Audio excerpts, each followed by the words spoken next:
So, we meet again. A little sooner than I had expected. Hey, it's Dane!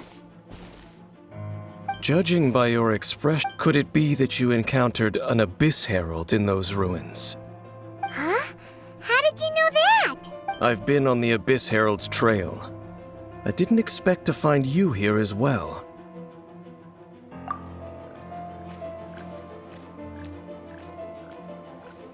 An inverted statue of the Seven, holding abyssal power in its hands.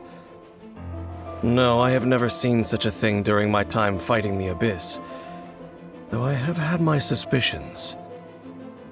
Tell me the rest of what happened in there. So you escaped the ruin depths filled with abyssal power, and then? And then, as we got close to the exit, an Abyss Herald suddenly appeared and blocked our way! We fought a big battle with that thing. Maybe it hasn't gotten too far yet. Yes, this is a rare opportunity indeed. Come, let's catch up to it. Let's go! A rare opportunity? With Dane helping out, maybe we'll be able to solve more mysteries about the Abyss!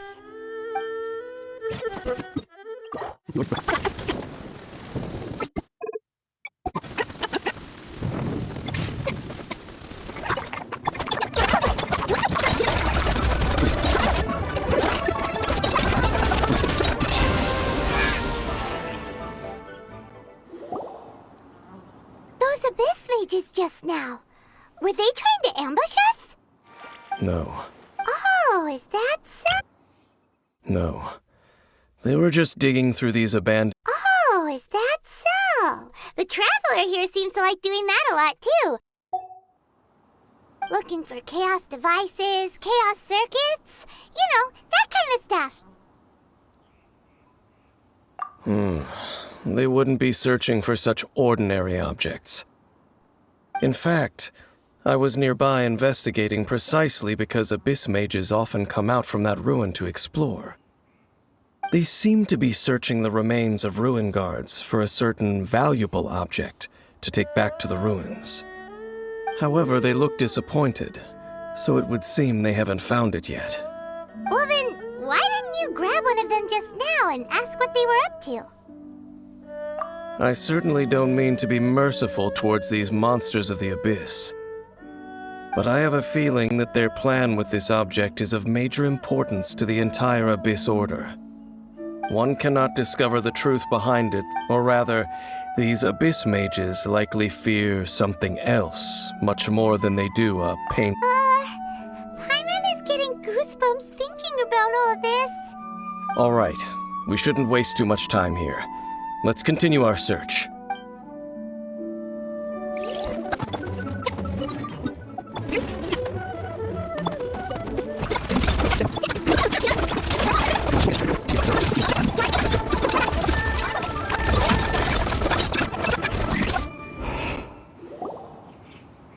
Wow!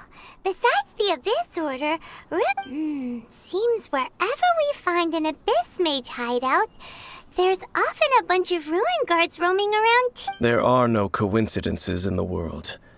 Everything is the fruit of seeds planted long ago.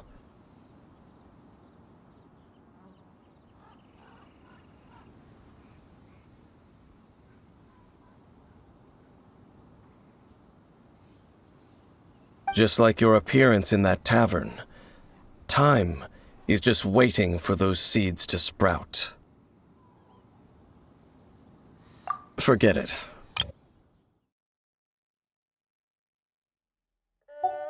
The connection between the Abyss Order and dental.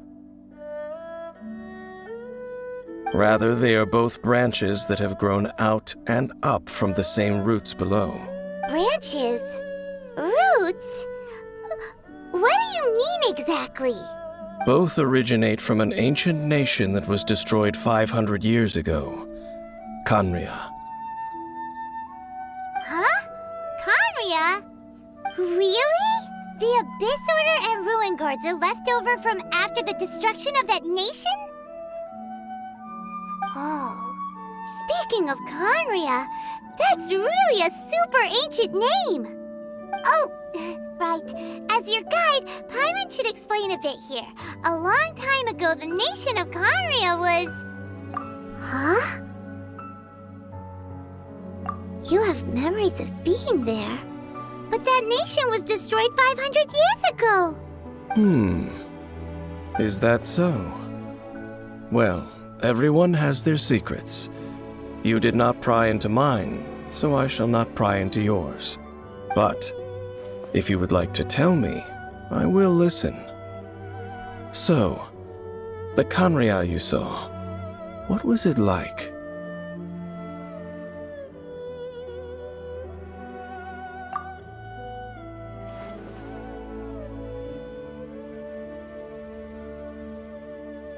So that's the complete story, huh?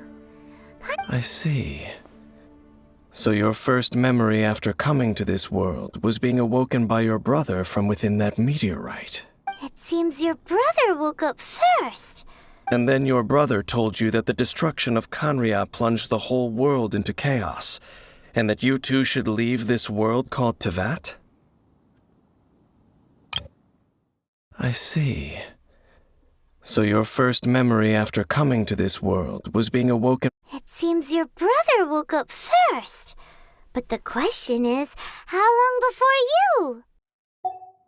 The destruction of Conria? He said that?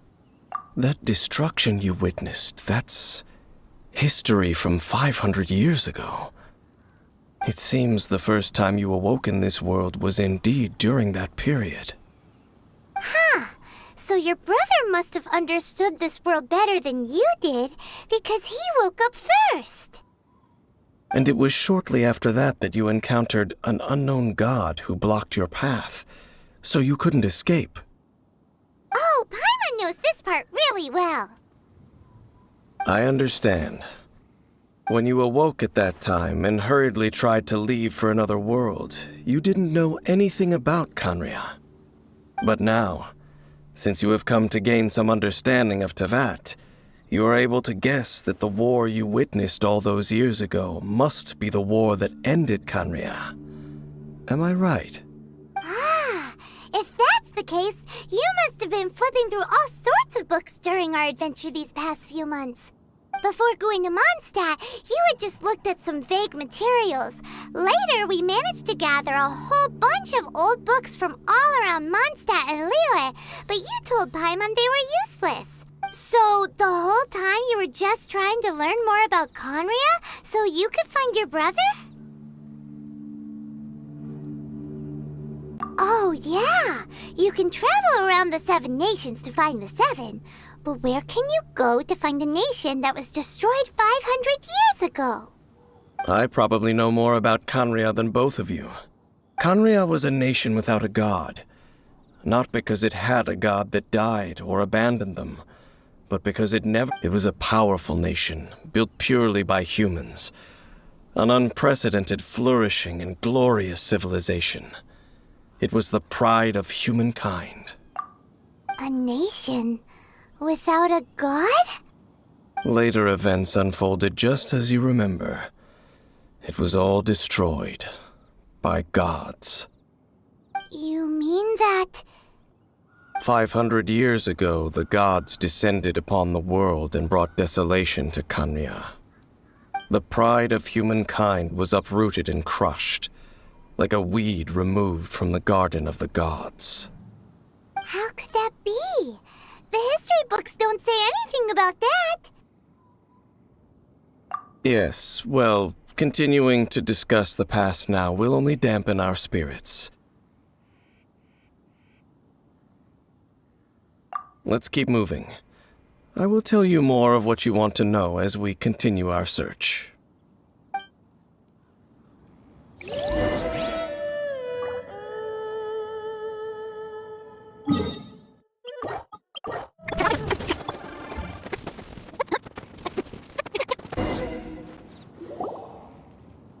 Over there! It's more ruin guards and abyss mages. Dane was just saying how these ancient machines are from Conria. So, did Conria have a lot of ruins that needed to be guarded? No, Ruin Guard is the name modern people have given these machines. No one called them that 500 years ago. These Ruin Guards were known as field tillers by the people of Canria. Field tillers? What a strange name.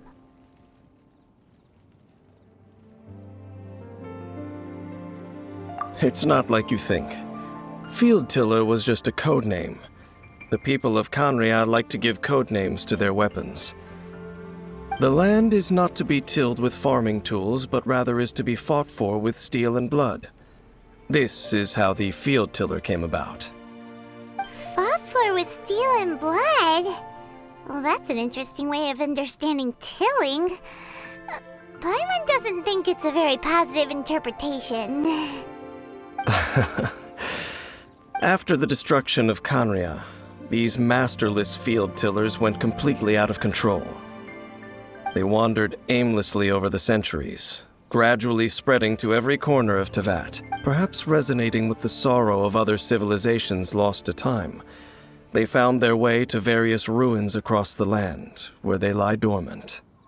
Well, that sounds so sad. Once you understand more, those details won't mean much to you. But no matter their past, all that remains of them now is the danger they pose. So destroy them all,